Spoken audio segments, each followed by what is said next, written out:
more than 30,000 children live in Northern Ireland's most troubled areas.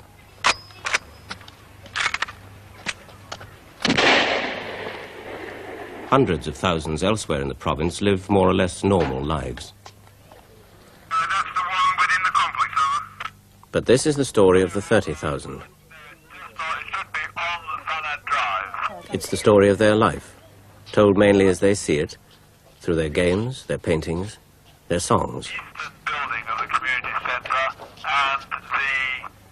It may or may not be the truth, but it's what the children believe, told in their words. Armoured cars and tanks and guns came to take away our sons, but every man will stand behind the men behind the wire. Through the little streets of Belfast in the dark of early morn, British soldiers came marauding, wrecking little homes in scorn, heedless of the crying children, dragging fathers from their beds, beating sons while helpless mothers watched the blood pour from their head. Armoured cars and tanks and guns came to take away our sons, but every man will stand behind the men behind the wire. Not for them the judge and jury, nor indeed a crime at all. Be when Irish means we're guilty, so we're guilty one and all. Round the world in three Lotecos, Crumlin's men are here again. England's name again, a solver in the eyes of honest men. Armoured cars and tanks and guns came to take away our sons, but every man will stand behind the men behind the wire. For 5 years now, the boys who will sing that sort of song have lived on the battlefield of guerrilla warfare. At their age, it's hard to remember any other life. Their favourite game is foot patrols. It reenacts the daily routine of a troubled area, searching, questioning, photographing suspects. It also acts out the hatred the children feel. At what age do these games become reality? Is hatred an incurable disease? Even if the troubles do subside, will the troubles end for these children?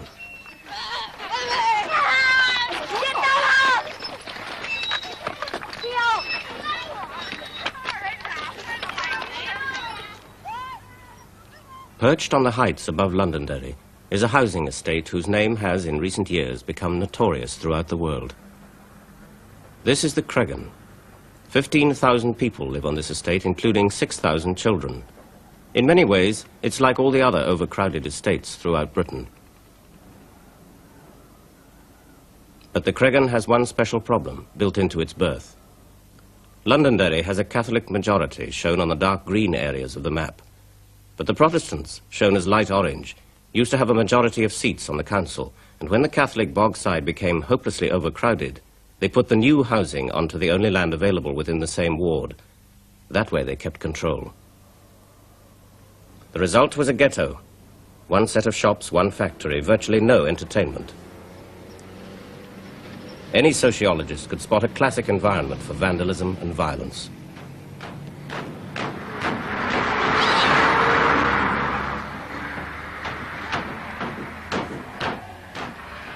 Yet the local constabulary admit that vandalism didn't come to the Creggan until the Troubles. With the Troubles came the security forces, who applied a tourniquet to Creggan Bridge, the only road to the Bogside and the Creggan. And behind the barricades, the IRA boasted that they ruled Catholic Derry. That was until Motorman, when the army occupied the no-go area and established itself in a camp on Creggan Heights, known locally as Piggery Ridge.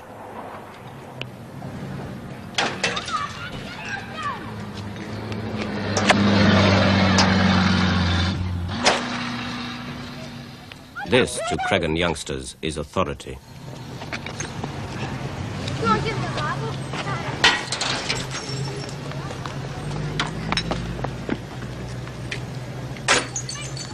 Even a film crew has more contact with these children than the British soldier, who never gets near enough to talk to them, is under orders not to retaliate to provocation, and mutely watches their uncontrolled antagonism.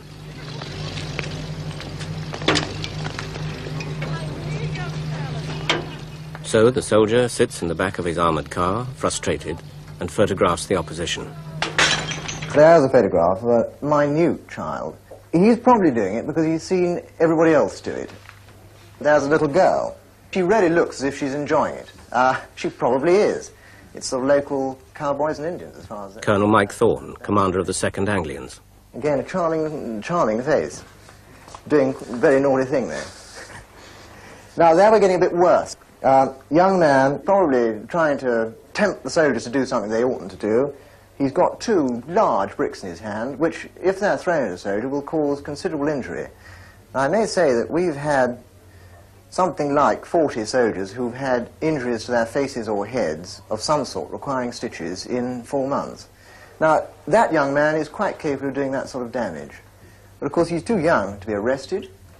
He's outside the law, and his parents have, I'm afraid, very little control over him at all. And by and large, they don't believe that they're doing wrong. They don't know they're doing wrong. And there, a good example of a little group getting together, waiting for a target to come, be it soldiers on foot or a vehicle. One final photograph of the same group actually in action. The boy in the striped pullover is 9-year-old Paul. By common consent, the best stone thrower in the Leland Gardens gang. We pulled a mark, he split about 3 soldiers. He may or may not have split 3 soldiers. But there's nothing exceptional about Paul, his brother Pat, or the others. Nothing, that is, except that they live in the Creggan, in the Troubles, and that Richard has lost his sight. I was up over Bullet. How did it happen? I was coming up from school up a field beside the school. The field was in another school, and we were running up racing, and I stopped and I started walking. The rest of them ran on, and I couldn't remember nothing after that. I got 54 stitches in the foot, and I was only in a hospital for 2 weeks. But These kids are playing with death, though they probably don't really understand what it means. It could be the troops firing rubber bullets at rioters, or the crossfire between gunman and soldier. We were stolen the Brits going down Mullen. We were in the park and the gunman opened up from... We dived the ground. I don't want to say. Paul and Pat were paralysed with fear. When they pick us up, we were all stiff. Really? Stiff? Just trying to get there. Probably then let they me just shot. pulled us up the same way we were lying. And he was just standing beside the gunman. when I was shot, the gunman was about Just from 10 here yards to away from me. here to Pat. To Richard, the crossfire meant contact with his heroes, the provisional gunmen. If it hadn't been for another gunman, I would have been shot. He got a hold of me and he got me up behind cover and he says you can go ahead now. Last night we were coming down Broadway and we heard shots. No, just before, a second before the shots, we heard talking out the back, out some back, and then we seen flashes and the shots. And we dived in that garden and knocked at the door, and someone opened the... 12-year-old Joseph, as cool as any veteran. What sort of shots were they? Machine gun fire. Can you tell what's happening just from the sound of the guns? What do you mean, what's happening? Firing and so The IRA's machine gun fire, and the soldiers is just SLR. The army's gun usually make a crack sound. What sort of sound is that? I know what it is. It Just looks go. like a crack.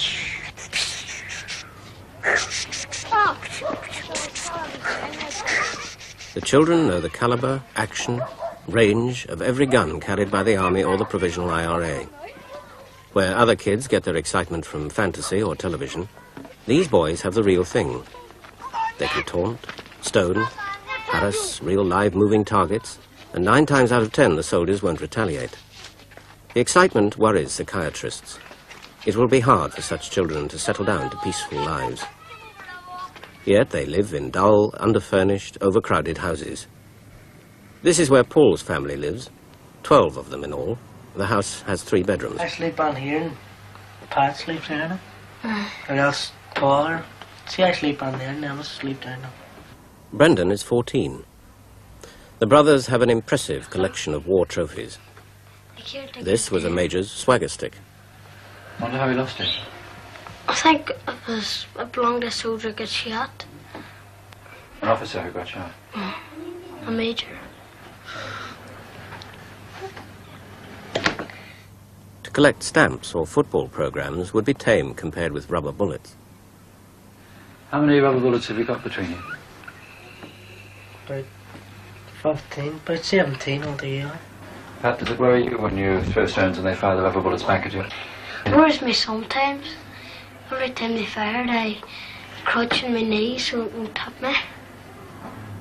Me and the net, a minute threw a stone, it hit the side of the jeep, and I fell on the back, and they shot a rubber bullet, and the net pulled me down, and if he hadn't pulled me down, I would have got it in the head. What would have happened if you'd been hit in the head? No, I might have died. When you throw stones, why do you throw them? Because we hate. If you hate the British Army, clap your hands. If you hate the British Army, clap your hands. If you hate the British Army, hate the British Army, hate the British Army, clap your hands. At what age does this hatred start? These are 4- and 5-year-olds. They've been at school 3 weeks. As soon as they're left to free activity, they build themselves guns. Small boys and girls in any part of Britain play with toy guns, but not like this. This is obsession. Try and take a gun away from one of these children, and you could have a screaming fit on your hands.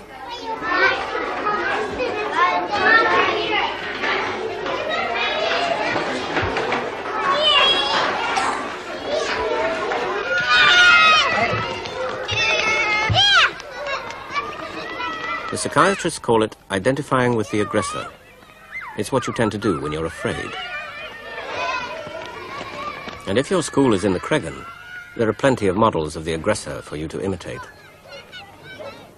Deputy Headmaster Niall McCafferty. I think the 5-year-old throw stones simply because it's a form of play. We played differently when we were 5 because we had different models, if you like, to copy. They throw stones because it's the thing that 5-year-olds do for fun nowadays. We played cowboys and Indians, they play rioters and soldiers. It's a question of learning from what they see around them. It takes another year or so of school before teachers like Sheila Doherty can begin to capture the children's attention. They've been in school 3 years, but generally they're between 5 and 6 years old. You're really geographically in the absolute thick of it here, aren't you? Yes, well this is the main thoroughfare running through Creggan. It's Central Drive. Central Drive is the Creggan's main flashpoint. Whenever there's trouble, rioters swarm over the railings and through the school grounds.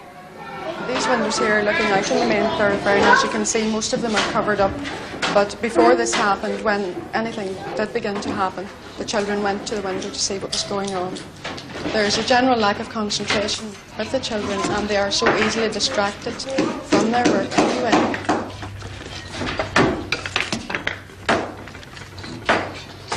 They don't really take it out so much on the wood as by the things that they make out of the wood or by their other work in the classroom. This child is particularly involved because his brother is interned. And so in this book, you know, almost every page has something to do with the trouble. This is not a drawing book. This is not a drawing book, this is their news book, and there are items here. This item is about Anne-Marie's mummy had a new baby girl, and yet the picture is an illustration of what they see around outside school all the time. These are the soldiers, and the writing here is Connor's daddy had to take his car to the garage, and yet, you know, the picture is still about the troubles. It comes out in most of the children at some time or another. What's this? What's this, Daniel? Yeah. What? Policeman. What's the policeman doing? Stopping all the cars. Why is he stopping the cars? To see their license. You see their licence? Oh, I see. That's very nice, Daniel. Well, Daniel has just said that this is a ferret car, and this is the helicopter up in the sky looking down at what's going on the road. And there's somebody coming along in the bus, and the policeman has stopped the bus to look at the man's licence before he can drive on. And he wasn't told to do anything about the... No, the activities were just put out for the afternoon. Last Christmas, one child painted a crib. When Sheila Doherty asked if the spiky shape above the stable was the star, the child replied, "Oh no, miss, that's the helicopter."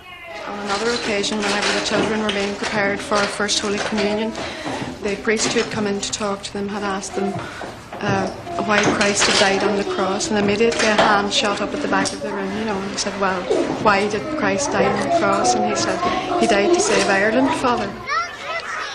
The school insulates the children for 6 hours a day, but the troubles are there at the gate, and there again when they get home. Here's ours. There's one main topic of conversation at the family tea table. You know that the army was in the backyard today? We went on searching this morning. What the army did this morning. Was anyone lifted or detained? Out in £3,000 bail, wasn't that it? And whatever happened today, they sent him and his son away to long cash. So all the shops are closed in protest over it, isn't that it? Every incident wings round the estate, gathering colour as it goes. And because gossip works best under pressure, and the estate is so heavily patrolled, rumour is rife. Wee boy. The children's father is unemployed, like many men on the Creggan. Women have usually managed to find work in the shirt factories or cleaning, so Londonderry families tend to be dominated by their mothers. Well, she was sent away now. Have you enough, Patrick? And the propaganda starts young. What about you and the wee boy, Teresa? Teresa is only 8. He told me that the army took a pound off him. And find the pound in his pocket and took it out on him. Because they see it as helping their cause, the children wreck everything built by authority. The psychiatric description of this behaviour is schizoid. They cut off their noses to spite their faces.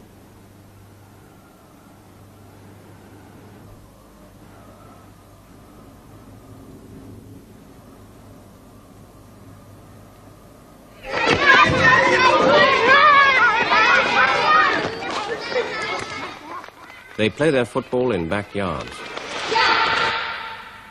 not in the playgrounds built by authority. The children see themselves as Hungarian patriots sabotaging the Russian invaders, or the French resistance fighting the Nazis.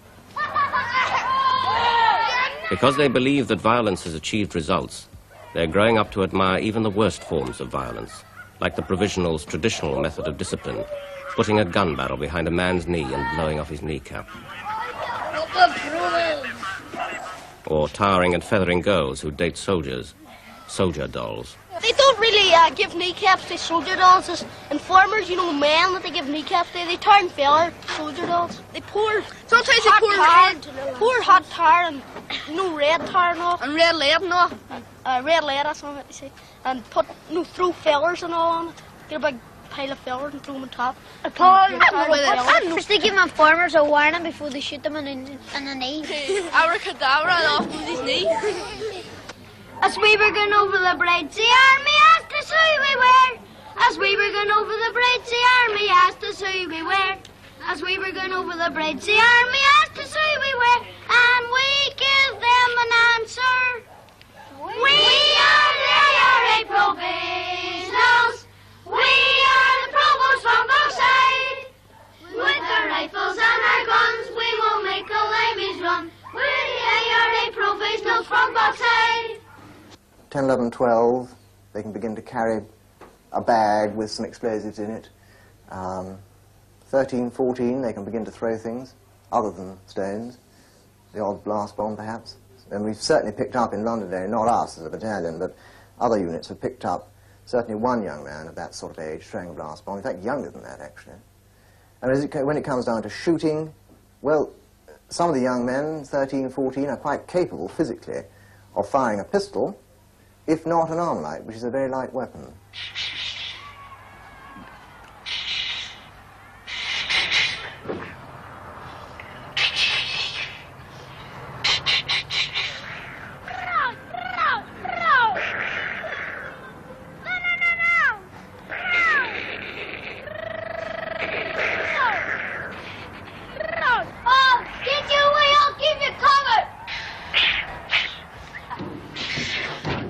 There's another variation of the foot patrols game, which incredibly acts out IRA tactics.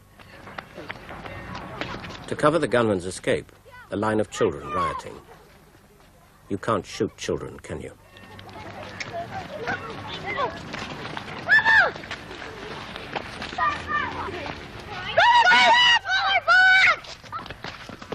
There's little doubt that if the terrorist provisional IRA wish to move stuff around or wish to arrange a situation where they can get the security forces where, for example, they can snipe at them, then they will use the young people around the estate to throw stones and perhaps start a riot so that they can get themselves into the position they wish. Because obviously the propaganda to be gained from us shooting a child is enormous. And the sort of scene might be this, and this is an actual scene. About 6 weeks ago, if you camp up here, gunmen down here, 20 to 30 children tucked in on the road here with a woman. A mobile patrol runs up the hill. And as they go up the hill, they see 20 or 30 little children come out at the bottom of the hill, blocking off the road here. They hear the woman say, "Out you go," and then, moments later, they hear her say, "There's a sniper." Away they go, shot rings out, luckily misses, soldiers come whizzing back, but the children by then have moved back in the way, so the soldiers can't get through, without, of course, injuring a child.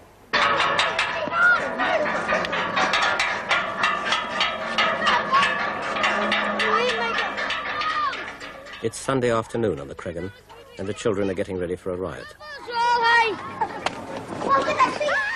including little Paul in his striped pullover.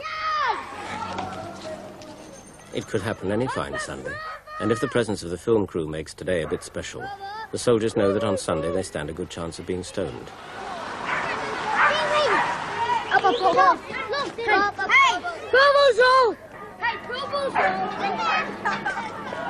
But the soldiers have got to make an appearance, or the IRA would organise a riot every Sunday in order to move men and arms around the estate.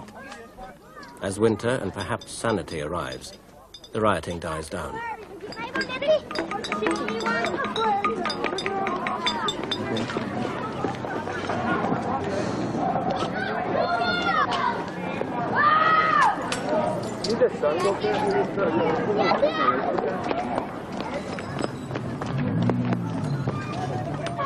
For the squaddy, the soldier on patrol, it is a desperate, dangerous problem. Corporal Waters. If one of them picks a stone up, somebody else will follow, then you get about 10 and it builds up a little bit more, and then you get a crowd. We got a bit angry, really, because we came in right at the bottom end of the Creggan, and as soon as we got out, my section here, we all got they started stoning us straight away. It was about 30 little tiny children started stoning us, and they followed us all the way into the estate. But then they got big, and there's a few big ones there.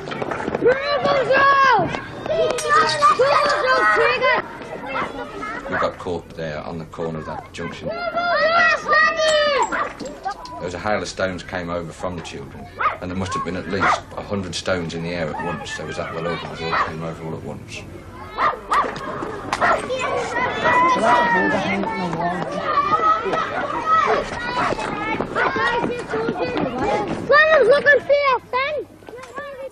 By now, the army is cautious. They have spotted a known gunman in the crowd, probably waiting his chance.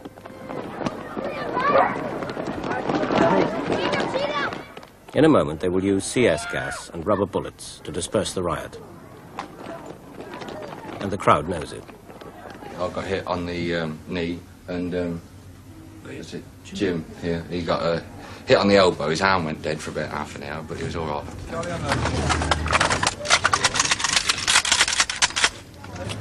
They just hate British soldiers, as far as we're concerned. They just tell you that they hate you. The Creggan way of putting it is, I wouldn't give blood to a soldier if he was bleeding to death in front of me.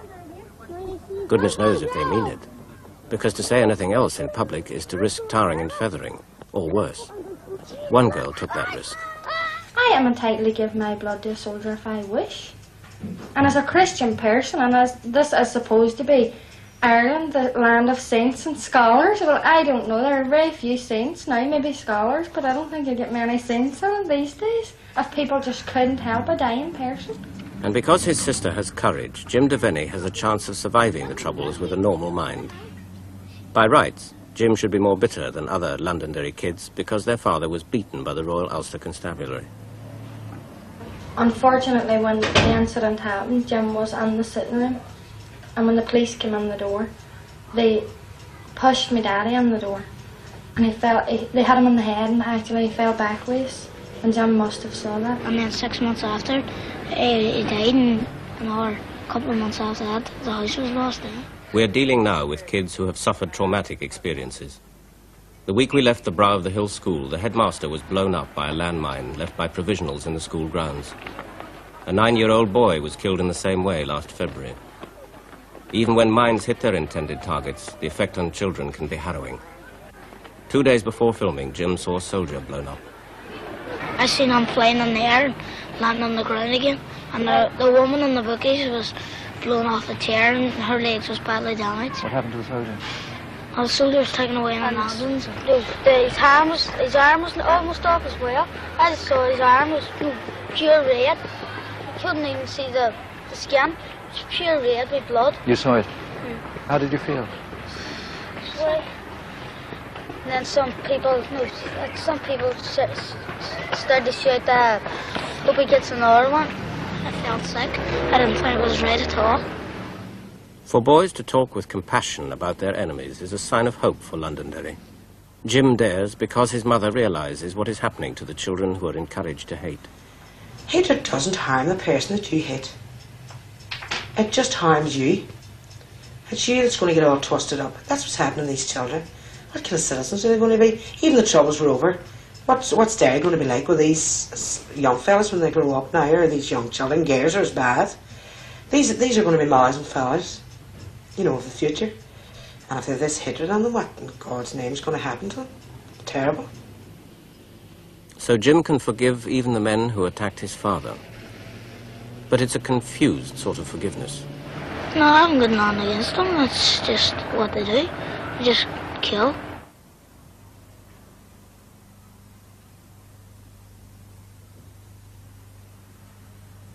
These paintings by 14-year-old boys show Londonderry as a confused, deeply paranoid society, producing bemused, bewildered children. Perhaps when the situation allows the troops to leave, the confusion will clear. No one knows. Belfast is a different place. This is the slow march of the Belfast Fianna, the junior branch of the IRA, where the youngsters of the Creggan fought openly and haphazardly against the British Army. These are trained, disciplined frontliners in a very different sort of war. God bless my home and the dear old Shankill. God bless my homeland in dear old Shortstrand. God bless my... Shankill is Protestant, Short Strand is Catholic. The tune's the same, but the children who sing it may never meet, because they're on opposite sides of a war. Free, white and gold. God bless the flag that I lay under, Union Jack, red, white and blue. Red, white and blue represents the loyalist cause. They cheers for the green, white and gold. Green, white and gold is the Irish tricolour. Red, white and blue. They cheers for the enemy and the UDA. For the IRA has been handed with me too. They cheers for the green, white and gold. And because the older children hate each other, the younger children suffer terribly. Have you ever heard a really loud bang? Yeah. When was that? What happened? Trevor is seriously disturbed. His father believes he's a victim of the Troubles. This was a former petrol station here, and we had a car bomb placed on it. You can see where the new windows have been replacing the old here, right along the houses here. We had at least 50 houses damaged here with this bomb. What was the effect on Trevor when the car bomb went up? He seemed frightened, like most of the children were frightened with the explosion. Trevor has since been admitted to psychiatric care. He lives at the Protestant end of Roden Street, the light orange area at the bottom of the map. It's a microcosm of troubled Belfast. Catholic ghettos where no Protestant child walks freely. Protestant strongholds where a Catholic school uniform could spell danger. And the children of Belfast are caught in the crossfire. Adrian and Michael are overactive, nervous, disturbed. On Sunday, they were nearly shot. When it hit the door here, the smoke and everything come past the window. It was that hard. The two children just made into the hall, lying on their mouths and noses. We're very frightened. The family lives near another sectarian divide, in the Catholic area of Ballymurphy. A few hundred yards away is Protestant Spring Martin, and Billy, 4 years old and heavily sedated. Well, we're just sitting out on the front of the road, overlooking the Catholic areas, and every time they're shooting or sniping, our houses gets it. And we've had 6 windows with bullet holes in them. Will the children of Belfast recover, even if the troubles were to stop soon? No psychiatrist really knows, because no case history quite like this had been written before the troubles. And the first element in the casebook is the desolation of the neighbourhood where Trevor grew up. This used to be a thriving community, 75% Protestant, 25% Catholic. This used to be Electric Street, Magnetic Street, Clifford Street, Beatrice Street, Selby Street, Barton Street. Look at it now, just a sheer dumping ground. Jimmy Brown is a Protestant, but he's still prepared to cross the peace line into Catholic Lower Falls. It's one of the worst environments in Belfast. Unbelievable, this place here. It's unbelievable that people have to live in conditions like this, including children. Children live in this house here. This other house is occupied. And just around the corner, we have 3 other houses occupied. This, to my mind, is, I would say, the Duke of Edinburgh scheme in reverse. This is where children serve their apprenticeship to become vandals. And the psychiatrists agree that this ravaged environment can destroy the mind of a growing child in time.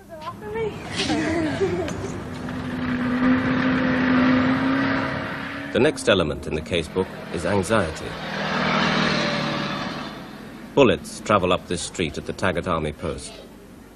Often they miss, like the 3 that hit Michael and Adrian's front porch last Sunday. The boys were playing in the porch.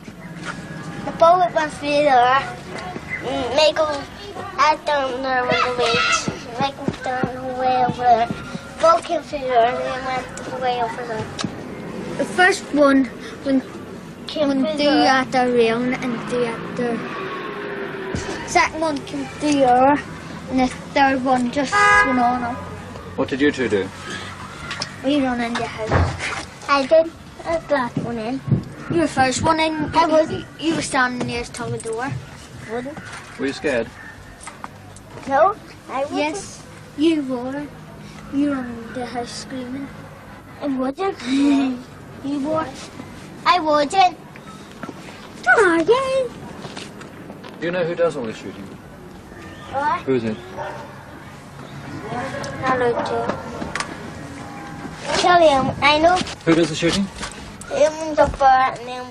Them ones up there are the Protestants who live on Spring Martin. The bullet holes on the walls tell their own story. They certainly didn't do any shooting last Sunday. In fact, they might easily have been the victims. An IRA sniper in Ballymurphy aiming at the Taggart has only to aim slightly left to hit Adrian and Michael, slightly right, and the victim would be young Billy. If there's any shooting or any bombing, he's up screaming in the middle of the night, or during the day. Instead of talking till he's screaming at me, and if he asks him to do anything, he screams at me, and he does a bit of bedwetting. And the doctors put him on medicine now, and he'll be on it till he's 8. Told me to keep him on for 4 years.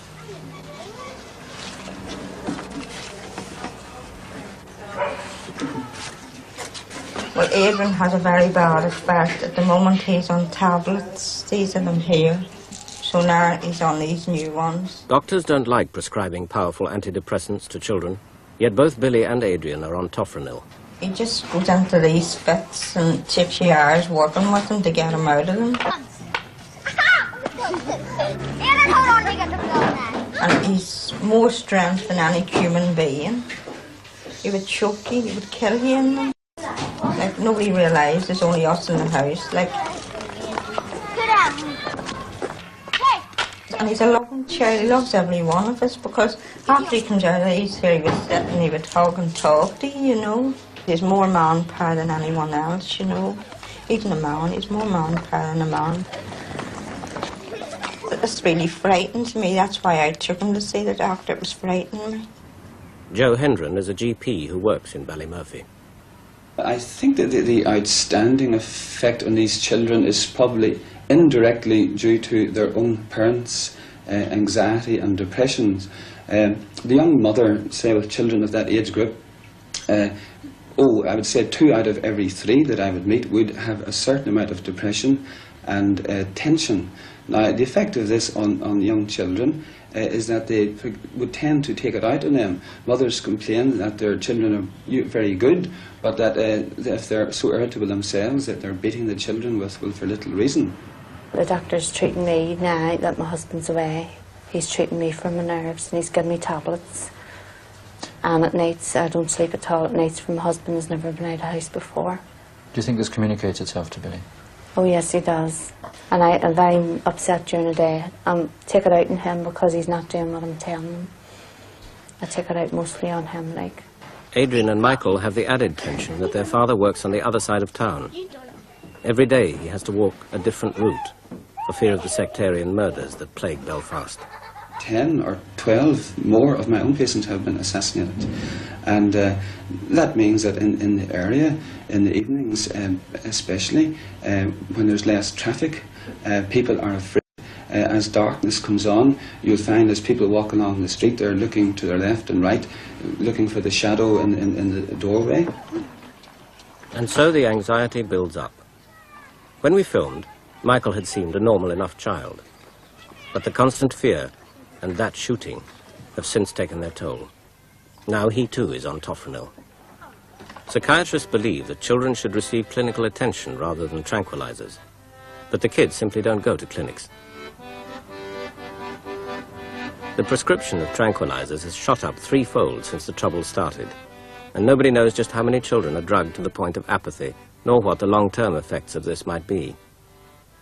Some psychiatrists, on the other hand, argue that suicides have gone down, and so has the number of serious psychological breakdowns, which is what you'd expect in a wartime situation, where children find an outlet for aggression not normally given them in peacetime.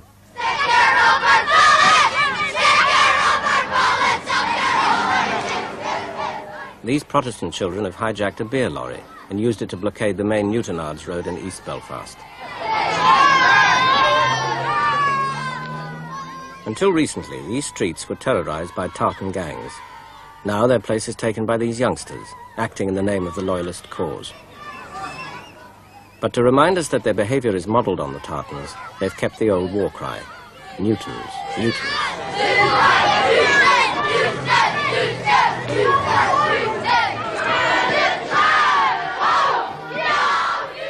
In the disco, they dance to it. Hi-ho, young Newtons.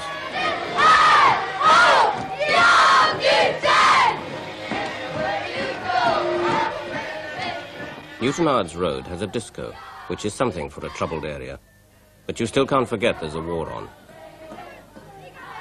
It's organised by the UDA, the Paramilitary Ulster Defence Association, and the dancing has a martial look about it.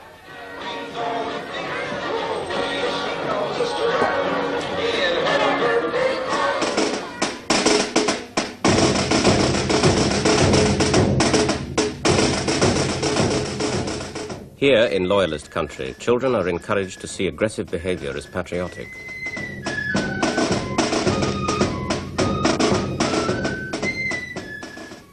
Two journalists who studied over 200 sectarian murders came to the conclusion that 3/4 of the killings were committed by Protestants, many of them young.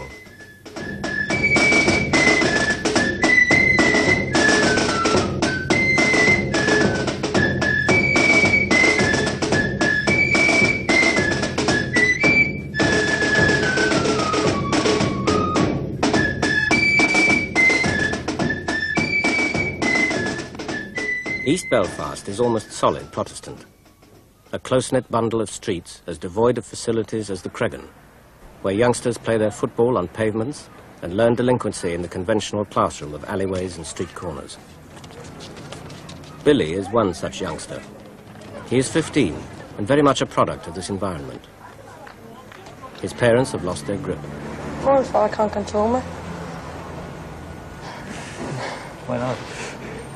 I just don't do what they tell me. Why not? I just keep my bar. They tell me to do something that I just don't do. Billy doesn't respect school either. The worst schools in this part of East Belfast have a 15% absenteeism rate and a bad vandalism problem. One school was burnt 3 times last year by the same boy. He didn't like school. Billy feels the same way. Any particular reason? No particular reason, just don't like it. I don't want to go back there. Don't fancy it. How long is it since you were there? About a month. Sometimes life gets a bit rough at school, doesn't it? For the masters. Yeah. What happened? Used to beat them up now. Used to what? Hit them and all, beat them up. You beat him up? During school hours.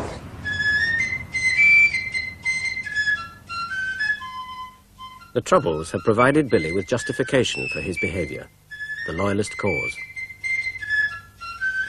His friends, like 19-year-old Jackie, are drawn from older youths who are already in the UDA, and Billy can't wait to fulfil his main ambition. Join the UDA, go to meetings, go to parades, anything else, anything you're told to do, you do it. And that's it. And then whenever you're called on to go anywhere, you must go. How long would you be in the UDA? For good? Do you think that the troops should get out? No. Why not?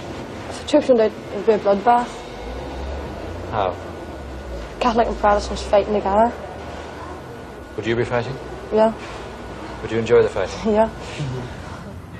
We are the Billy Boys. We are the Billy Boys. We're up in Neck and Finian, gets we're in the Royal Band. For we are the Billy Boys. Kick them over, no surrender. Tommy Heron was commander of the East Belfast UDA. When he went missing last September, there was Billy on the national newsreels, his black anorak among the paramilitary uniforms, searching for the body.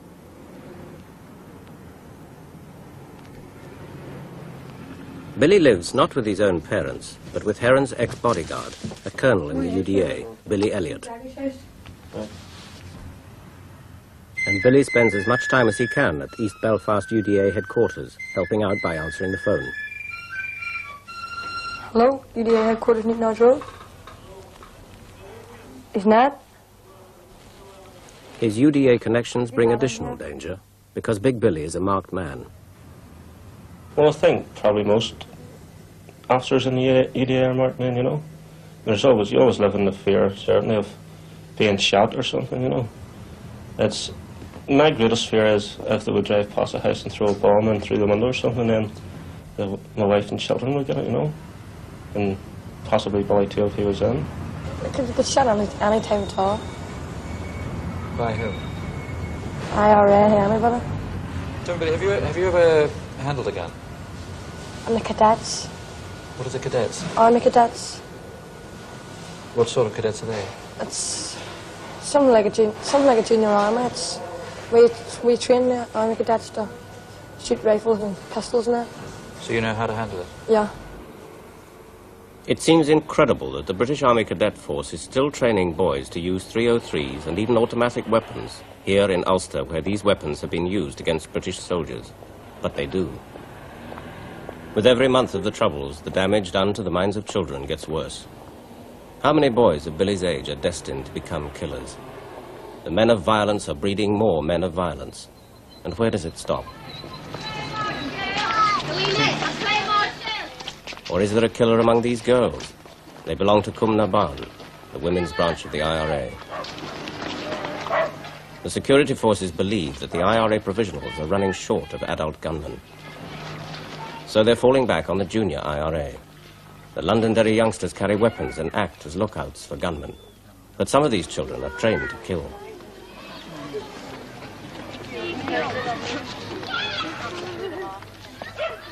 And the girls are as hard as the boys. The whole of Ballymurphy has turned out for the funeral of Jimmy Bryson, a captain in the Belfast Provisionals.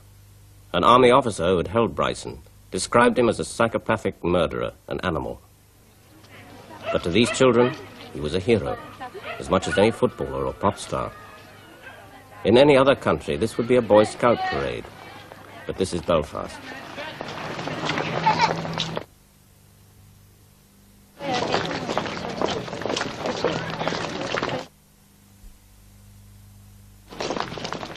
It's a vicious circle. The older children are depriving the younger ones of their childhood.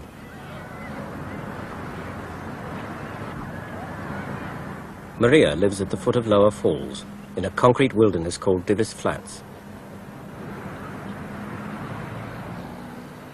Because it's built high at the very point of the Great Catholic Wedge, Divis is of strategic importance, treated warily by the security forces, patrolled by IRA snipers.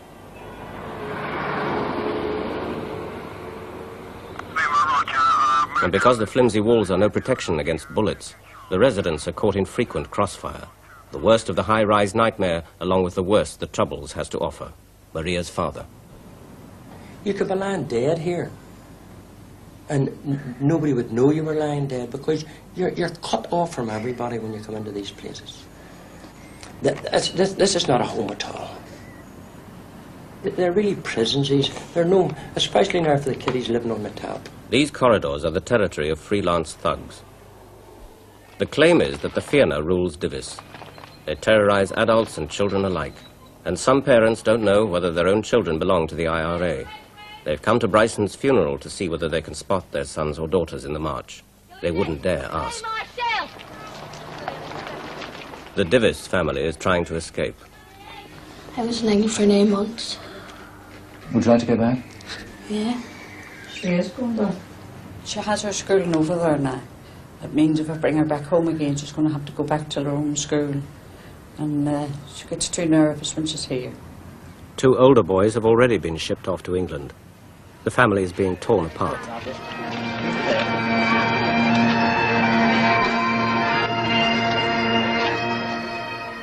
If peace comes to Northern Ireland, will children who have lived for 5 years or more in the crossfire of guerrilla warfare, will they ever settle down to normal life as parents, as members of a peaceful community?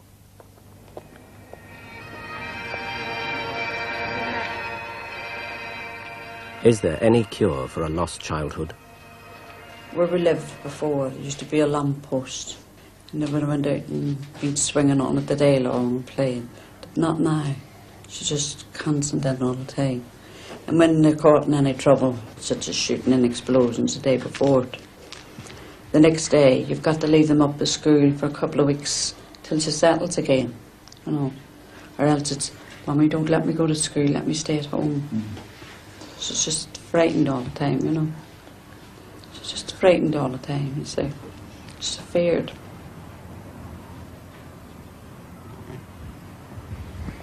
But as we had a bit of a shooting not so long ago, a couple of weeks ago, she was already in bed now from after 7. And this happened about after 9. She actually jumped up those stairs and jumped over the top of her down, squealing at the top of her voice. Then you've got to give her a tablet. She's on phenobarbital. And I think myself she's a bit young for phenobarbital, to be such a young child, because I've had them. And I know how they affect you. But just to be truthful with you, I would, if it was God's will, I'd like it to settle for everybody's sake. Not just for the people at Divis flats, because there's really nothing left in Northern Ireland. Oh, Ireland is a very funny place, sir. It's a strange and a troubled zone. And the Irish are a bloody funny race, sir. Every girl's in the common and lawn. Every doggy has a tricoloured ribbon tied firmly to his tail. And I wouldn't be surprised if there'd be an all-right, said the man from the Daily Mail. Down. Every bird upon my word is singing trouble. I'm a rebel. Every hand Johann is saying hand grenades over there, sir. I declare, sir. And every stock in the farmyard stock goes a triumph for the Gael. And I wouldn't be surprised if there'd be an all-right, said the man from the Daily Mail. There now.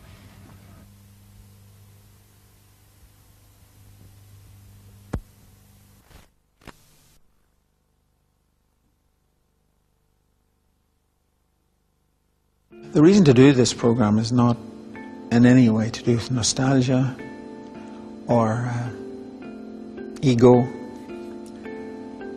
It's just that I think there's a body of work there that